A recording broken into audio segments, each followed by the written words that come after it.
All right, welcome back to Ebru TV Prime Time News. Let's now take a look at business news. Top on that list. Now, fish is one of Kenya's most favorite delicacies and a rich source of proteins. However, most consumers of the popular tilapia fish are not aware that the meal on their plate is mostly from a male fish. Now, the University of Eldoret has introduced a new form of technology where they transform the fingerling sex by manipulating temperatures of the water after the eggs hatch. Take a look at that story.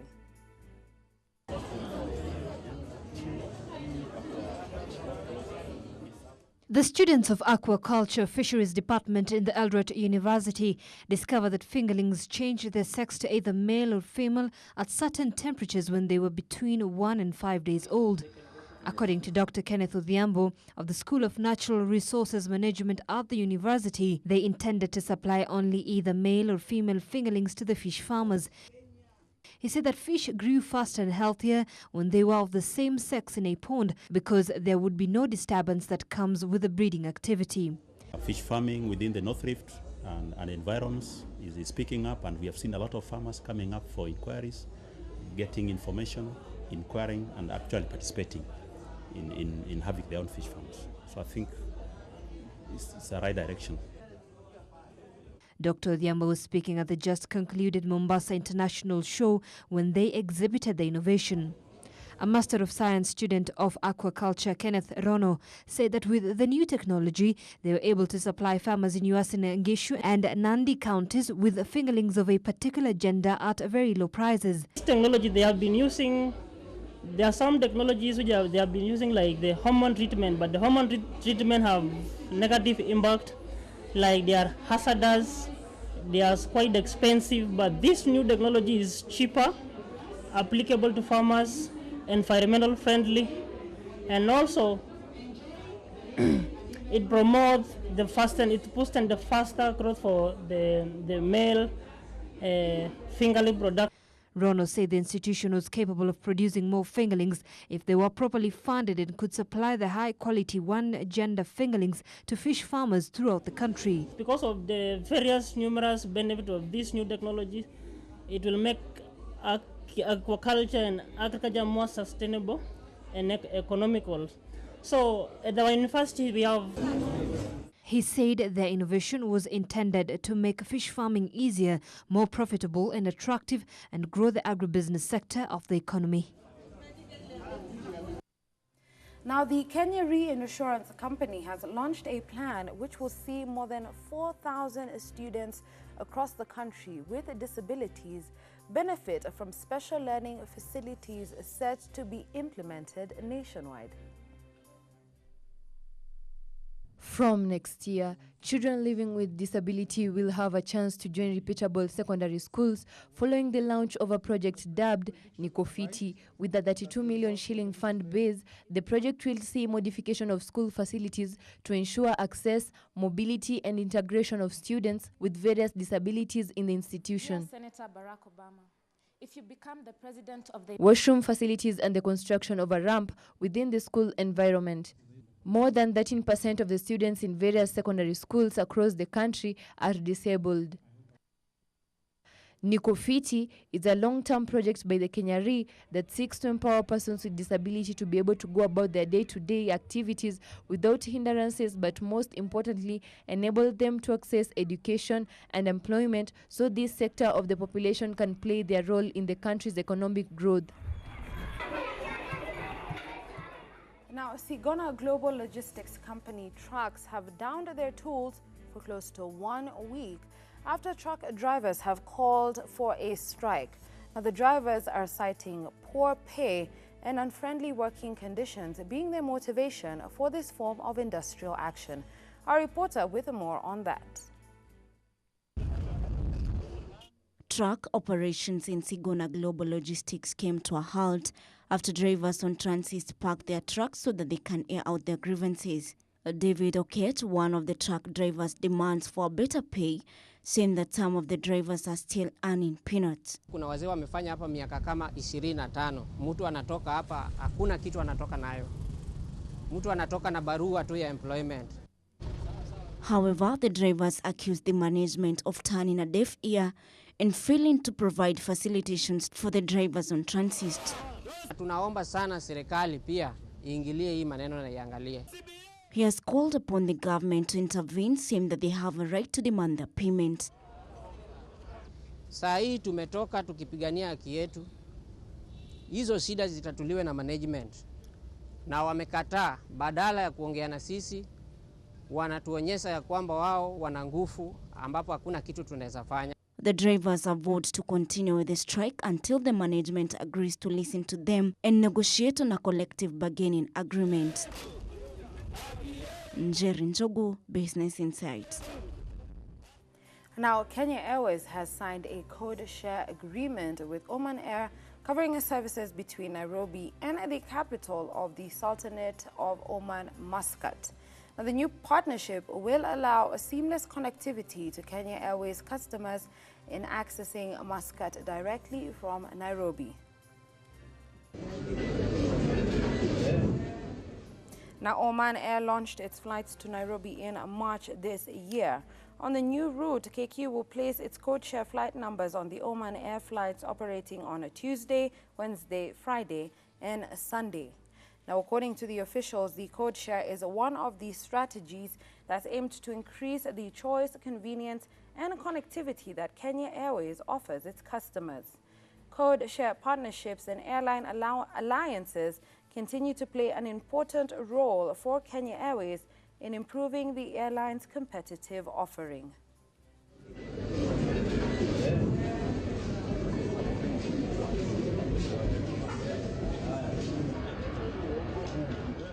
All right. Invest in Africa, Kenya hosted a small and medium enterprise owners forum who subscribe to their online Africa partner pool platform, APP. Now, this is set to meet with it was a forum to meet with multinationals and large local buyers. Now, the app is designed, to bridge the gap between larger organizations with local SMEs, allowing them to do business efficiently.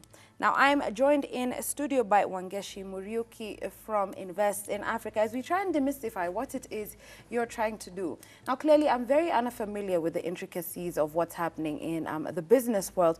But first and foremost, maybe you can just brief us, briefly, of course, on the milestone that Invest in Africa has made when it comes to, SMEs relationships and the formulation of this application. Thank you very much. First of all, Invest in Africa is a partnership of large organizations, of many leading organizations that operate across Africa, who are working together to support local enterprises, that is SMEs, and to promote investment into Africa. So we partner globally with Tallow Oil, with Equity Bank, with EcoBank, Clyde & Co., with EY, in order to overcome the challenges of doing business. Because, in this space of trade, there are so many challenges for existing in big organizations trying to do business with SMEs. So what we are doing as Invest in Africa is to promote trade by making it easier for the two of them to work together by creating better access to skills, to markets, and to finance.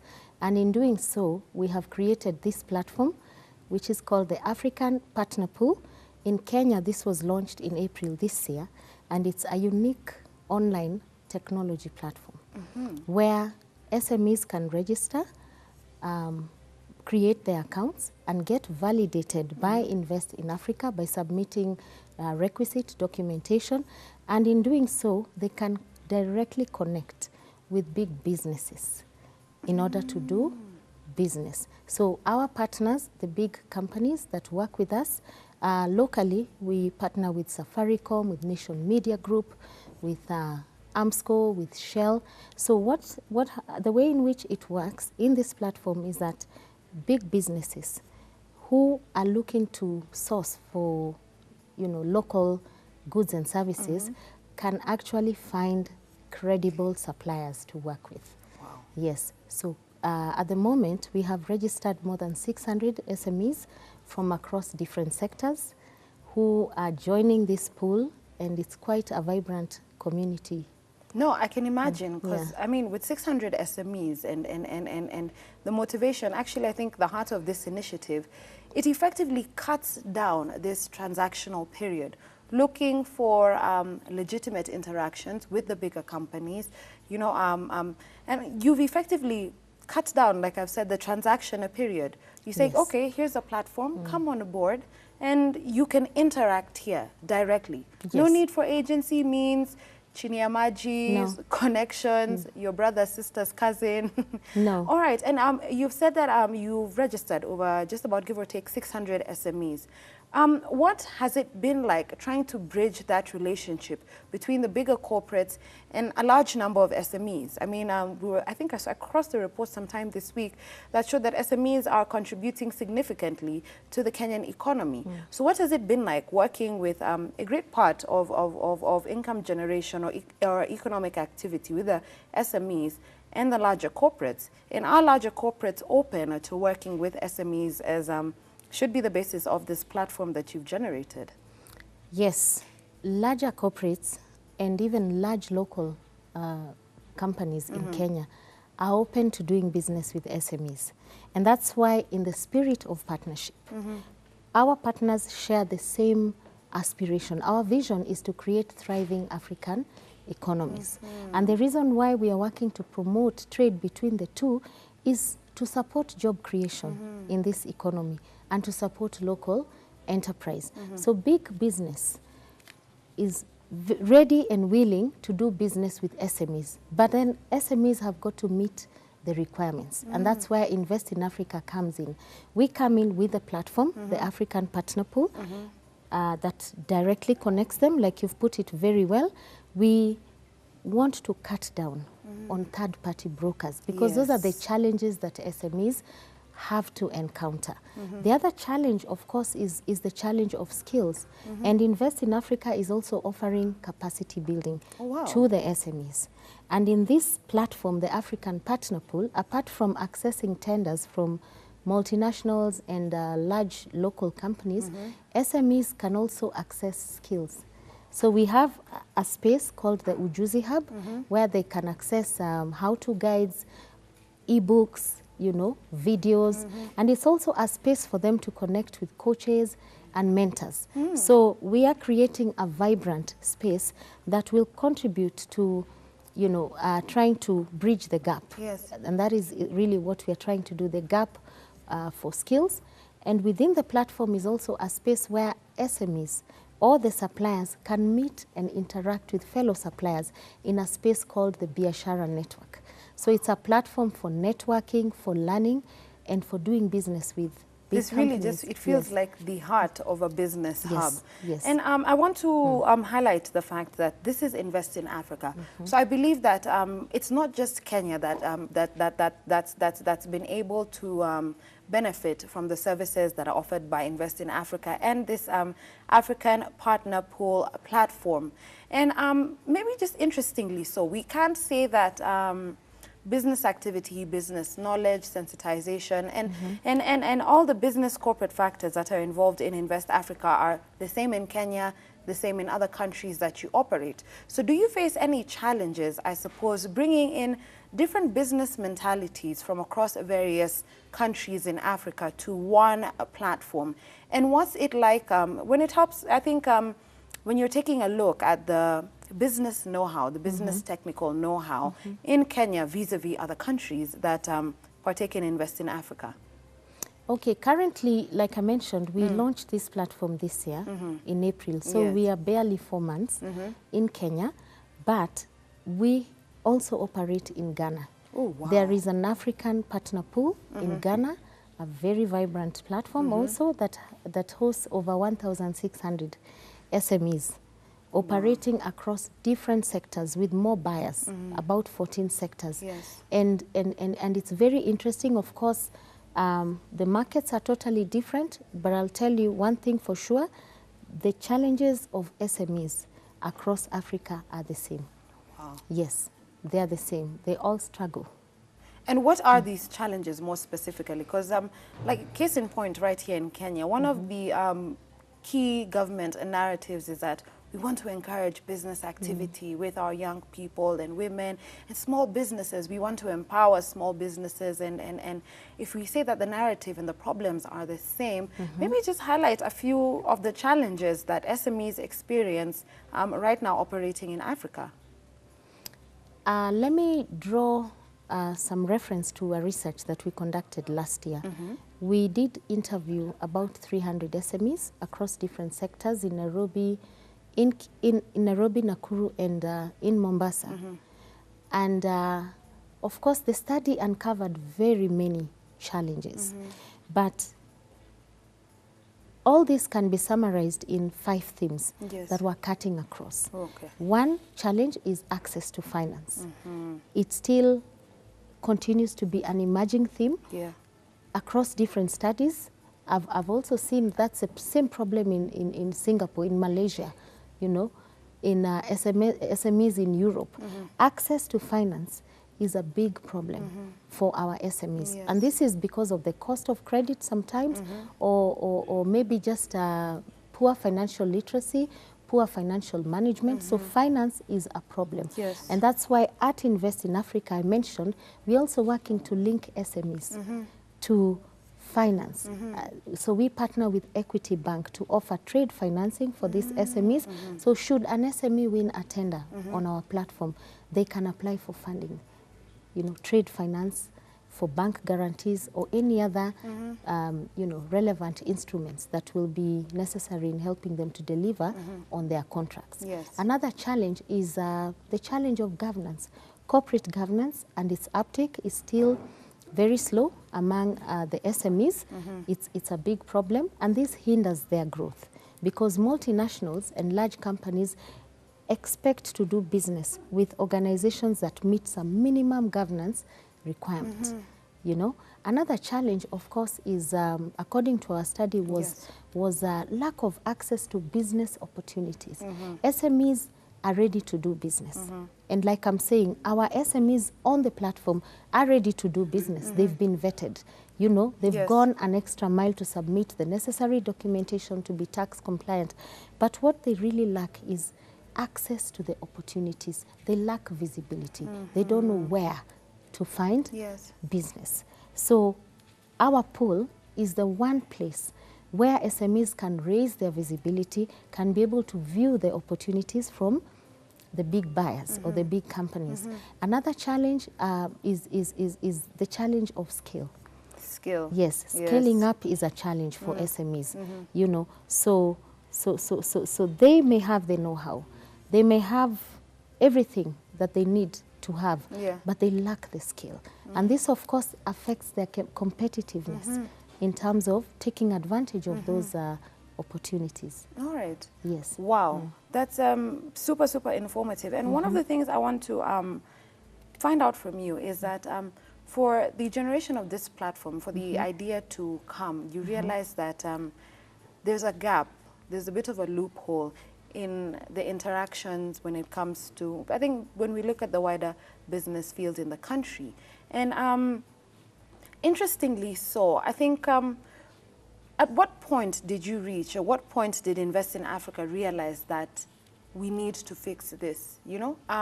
Was it the point at which you realized the contribution that SMEs play to the economy? Was it the point that you saw the number of SMEs that are struggling within the country, you know? We want to know that aha moment when it became clearly apparent that the African Partner Pool platform was important for SME interactions in Kenya and beyond. Okay. When this idea was founded, being a private sector-led initiative was actually birthed by investors. Investors who wanted to position Africa as a credible destination for investment and not aid. By coming to Africa to invest, they discovered and realized that really there is a pool of people who can do business. But also, for this to scale up, they needed more reliable suppliers. You know, reliable people on the ground or local content to support business. Yes. Because of also realizing the need to have strong local SMEs. You know, if we have SMEs operating, supplying to big organizations, Yes. what does that mean for business? That they can continue running effectively. So that is where the idea was born. Yes, from the need to support local enterprise and have local enterprise contribute more effectively to supply chains of big organizations. But then the reality on the ground Yes. for an investor, just think about or try to wear the shoes of an investor. You go into a new market and you want to find a local company that can, for example, do cleaning services. Where do you find them? They struggle to find these companies. They struggle to find reliable suppliers, people who can deliver to the standards required for international companies, because the bar is really high. And you know, for SMEs locally, most of them still think local. So the uptake of standards has been very low. And so why this idea was born was out of supporting SMEs to grow, to be able to deliver and get included in those supply chains, and therefore create more jobs. Investors and big companies are committed to supporting local enterprise. Even our big local organizations like Safaricom, who we partner with, they are keen to support SMEs. But where are these SMEs? How can we help them to take advantage of the opportunity? And everybody knows and has realized that SMEs are the engine of Kenya's economy, for example. They contribute to 90% of new jobs. You know, that's the hub of innovation. Look at any big idea. Where has it been founded? Yes, the founders are usually SMEs, those small companies who can hardly be discovered. So it's important to profile them, which is what we are doing. It's important to discover where they are, and that is why the message we have for SMEs today is to join the African Partner Pool.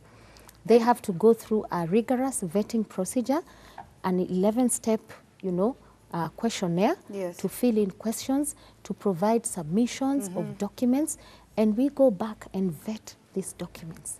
So like now, I'm effectively running an SME. Yes. Realistically, I am.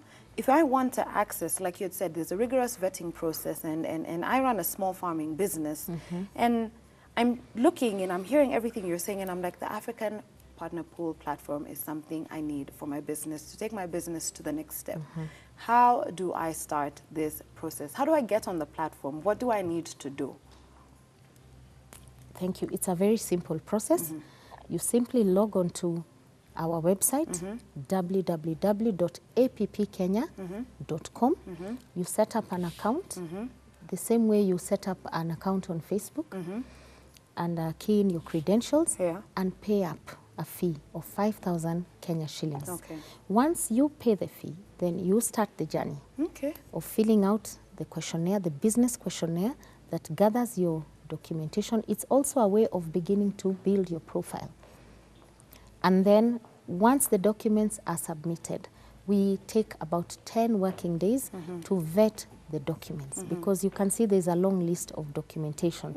One critical document is the company registration, tax compliance, the CR12 form, which is now a requirement, and it's a governance document that confirms the ownership of the business. And then we check them on the CRB, Credit Referencing Bureau. And you also need to upload your county trading license. But apart from that, there's also other vetting that we do to confirm, other than confirming the authentication of the documents, we vet them through our online platform. On offline means we confirm that they really exist before we list them as validated suppliers. Because you can see the benefit of the platform to the big buyers is the turnaround time, like you put it so well. It is reduced time and cost of supplier due diligence. You know, procurement is a risky affair. Of course. Yes, and of course, the platform is also a place where these organizations can conduct their procurement from end to end with a bid to cutting down on the bureaucracy, Yes. and also cutting down on the brokers. Yes. We want to completely eliminate them. Wow. And it's a space, by paying the 5,000 shillings, Yeah. they're saying an SME will log on, apart from the tenders, because we have a space called the tender space, where they can apply and see what's going on. They can get feedback about their performance, but SMEs can also access learning and So, knowledge yes. from the hub, and they can also network with fellow suppliers. So it's a powerful platform, Yeah. a first of its kind in Kenya.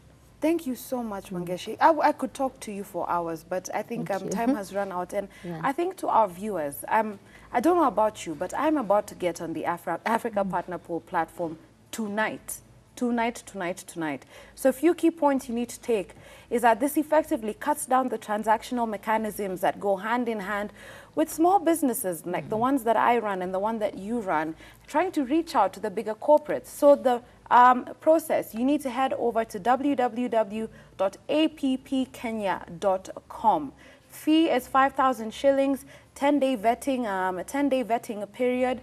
You load up all your documents, and it's the cleanest, safest platform to reach and interact with the bigger corporates. And if you're a bigger corporate, to interact with the SMEs, and amongst other things, not only does it open the space and opportunities for you to sensitize yourself with what the country has for us as small business operators, but amongst other things, it fine-tunes your skill set. It's learning, it's networking, it's doing business. 3-in-1, you cannot go wrong. Anyway, let's now move into sports news. Now, the BMW Berlin Marathon will stage a unique contest on the 24th of September for the first time in the history of the event. Now, the top 3 marathon runners in the world will be on the start line as the Kenyan duo of Eliud Kipchoge and Wilson Kipsang take on Ethiopia's Kenenisa Bekele. Now, Wilson Kipsang, who is training at Tambak in Elgeyo Marakwet County on the 2013 Berlin Marathon. Now, his record was later broken in 2014 by Dennis Kimeto, a standing record of 2 hours, 2 minutes and 57 seconds on the fluid streets of the German political capital. Now, Kipsang will be aiming to outshine his rivals and set another new record in the race. Now, the BMW Berlin Marathon is an Abbott World Marathon Majors event and an IAAF Gold Label road race. My preparation towards Berlin has been going on very well. After Tokyo, I've really had a nice time to take my rest, took my recovery very well, and then I started my training immediately after 1 month rest. So all along, I've really started my training very well. My build-up has been going on very well, and looking at the look of the things now, I want to really say that I'm improving so much, and I hope I will be in my top shape during the competition on September 24th. With my experience compared to those guys, and having broken the world record, I think I know it more than these guys.